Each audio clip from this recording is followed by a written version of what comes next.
한 주간 있었던 이슈를 소개해드리는 시간, 이슈체크.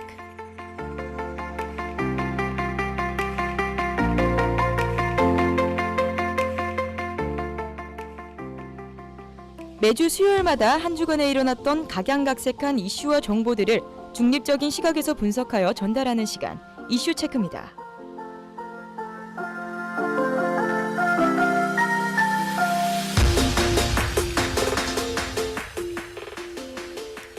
하구 여러분 안녕하십니까? 한 주간의 사회에 영향을 일으켰던 다양한 분야의 이슈들을 중립적인 관점에서 분석하여 전해드리는 시간, 이슈체크입니다. 오늘 준비한 소식은 대학 동기 흉기 위협 사건, 부산대 교수 폭행 사건, 최시원 반려견 농용궁 발견, 할로윈이 빚어낸 부모의 재력과시 소식입니다.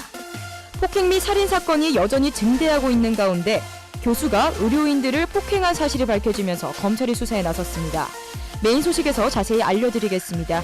이 시간 여러분과 함께할 전 아나운서 주진입니다.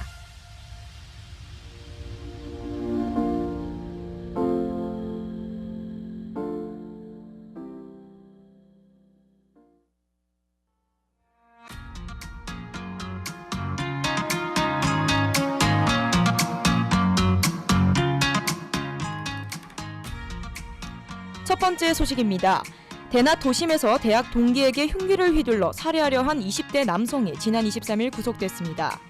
피의자는 이날 오후 4시 50분쯤 청주 시외버스터미널의 한 상가 건물 계단에서 대학 동기인 이 씨의 목 부위 등을 흉기로 수차례 찌른 혐의를 받고 있는 것으로 알려졌습니다.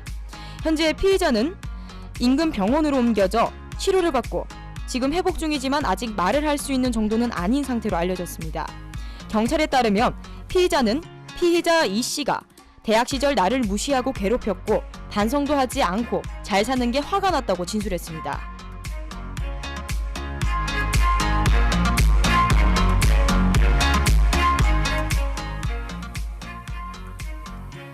부산의 한 대학에서 같이 다니던 이들은 지난해 졸업 후 문자 메시지 몇 차례만 주고받았을 뿐 다른 연락은 취하지 않은 것으로 조사됐습니다. 전문가들은 범행 전 피의자가 흉기를 미리 사는 등 계획적으로 범행을 준비한 것으로 보아 피의자가 대학 기숙사 생활 때 겪은 어떤 경험이 범행으로 표출된 것으로 보고 있습니다. 피의자는 미리 준비한 20cm의 과도를 터미널 계단에서 이 씨에게 휘둘렀고 흉기를 맞은 이 씨가 피를 흘리며 달아나자 뒤쫓아가 다시 찌른 것으로 조사 결과 드러났습니다. 피의자는 범행 과정에서 흉기가 부러져 손등을 다친 것으로 알려졌습니다. 경찰은 2년이 지난 다음에야 범행을 저지른 피의자를 상대로 정확한 범행 동기 등을 조사하고 이 씨가 회복되는 대로 사실관계를 확인할 방침이라 전했습니다.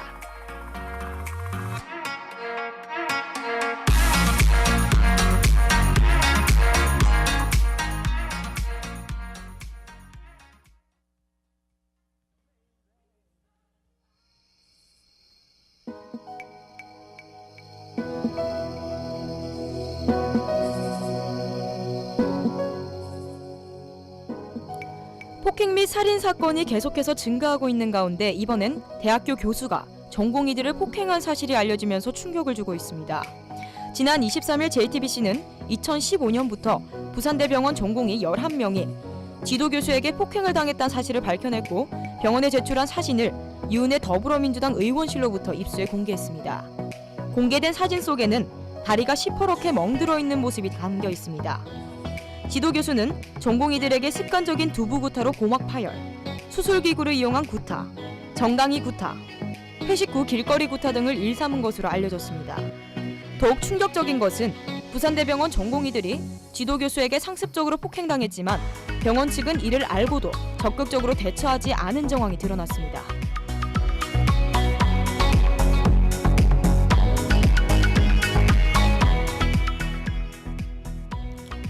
더불어민주당 유은혜 의원실이 부산대 병원 노조회계에서 받은 자료를 보면 지난 2014년과 15년 부산대병원 A 교수에게 폭행당한 전공의는 모두 11명입니다. 이들 전공의는 머리를 맞아 고막이 파열되고 온몸에 시퍼런 피멍까지 든 것으로 파악됐습니다. 유 의원은 전공의들이 A 교수의 파면과 해임을 요구했지만 병원 측은 학생들에게 접근하지 말라는 주문만 했고 교수들이 피해자를 개별 면담해 사건을 무마하려는 시도까지 했다고 주장했습니다. 경찰 측에서는 이 사실을 알고도 묵인한 병원의 시스템 문제라며 즉각적인 특별 조사를 통해 사실 관계를 파악하고 관련자를 엄중히 처벌해야 한다고 강조했습니다.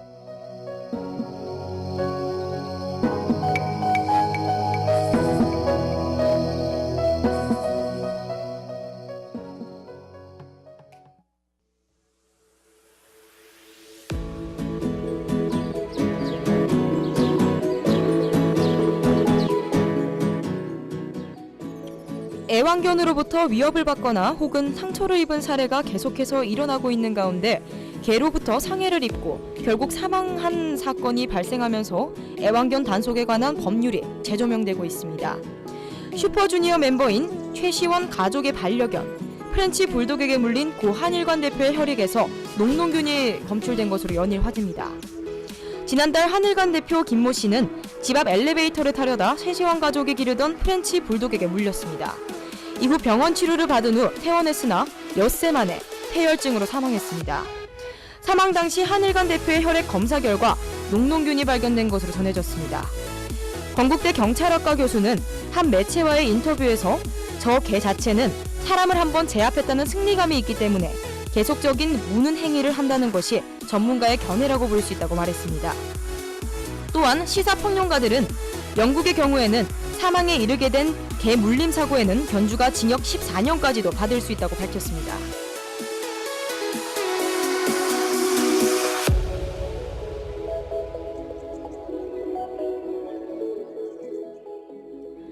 최시원은 자신의 SNS에 안타까운 사고가 일어났다며 주의를 당부하겠다고 글을 올렸으나 네티즌의 분노는 식어들지 않고 있습니다. 허나 고인에 대한 죄송함과 반성의 글과는 달리 자신의 반려견과 파티를 한 사진을 업로드하면서 개념이 상식적으로 있다면 이러한 행동은 더욱 삼가해야 할 것이라며 더욱 몰매를 맞았습니다. 비슷한 사건은 며칠 전 또 일어났습니다. 여수에서 목줄 풀린 개에 여고생이 물려서 경찰의 수사에 나섰습니다. 고교생이 병원에 실려간 후 경찰 수사 결과 이 개는 인근 재활용 수집 창고에서 기르던 개로 밝혀졌습니다. 목에 묶여있던 새 줄이 끊어져 주변에 배회하고 있던 것으로 개 주인은 경찰 조사에서 오래된 목줄이 풀어진 것으로 보인다고 진술했습니다. 경찰은 개 주인에게 과실치상 혐의로 입건해 조사할 방침이라 전했습니다.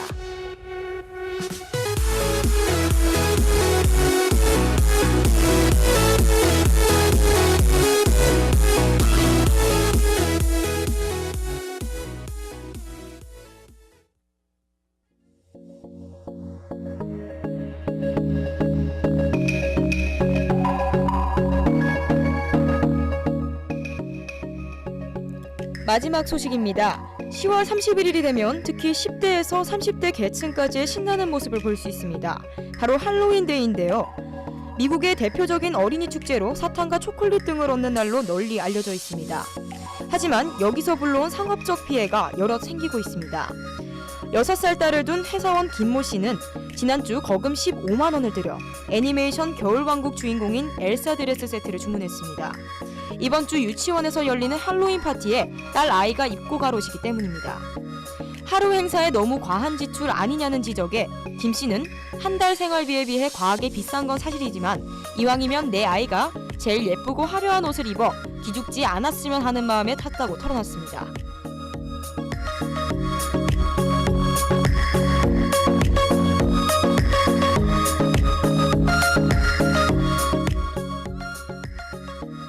매년 10월 31일 할로윈데이를 일주일가량 앞두고 일부 부모들의 극성이 눈살을 찌푸리게 만들고 있습니다. 아이들 사이에서는 이미 사탕과 초콜릿을 받으며 동심을 키우는 행사가 아닌 누가 가장 비싸고 예쁜 옷을 입고 오는지 재력을 알아보는 시간으로 인식하고 있습니다. 필수 행사. 누구보다 내 아이가 예뻐야 한다는 욕심을 내세우면서 수십만 원 비용을 서심없이 치르는 부모가 점차 늘어나면서 할로윈이 부모 재력 과시의 장이 되고 있다는 지적이 나왔습니다.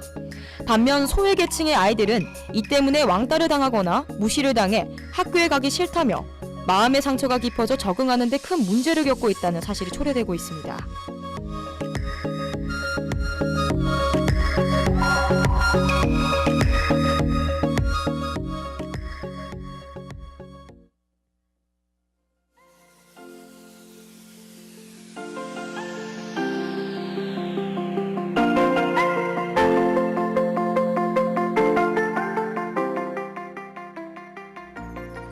지금까지 한 주간의 주요 소식 전해드렸습니다. 가장 큰 이슈가 되고 있는 반려견 상해 사건.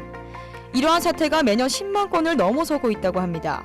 심지어 반려견이 주인을 물어 병원에 입원하는 경우도 나타나고 있어 올바른 교육과 외출할 경우 목줄은 필수이며 몸무게가 10kg 이상인 견이나 외부 시선에 예민한 견은 입막에도 씌워야 한다는 주장이 나오고 있습니다. 네티즌들은 예상치도 못한 사실에 두려움을 가져야 하나며 안타까운 상황이 답답한 실정이라며 치를 떨었습니다.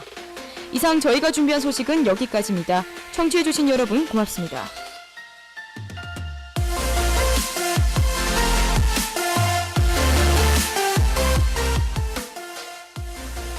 매주 수요일마다 한 주간에 일어났던 각양각색한 이슈와 정보들을 중립적인 시각에서 분석하여 전달하는 시간, 이슈 체크입니다.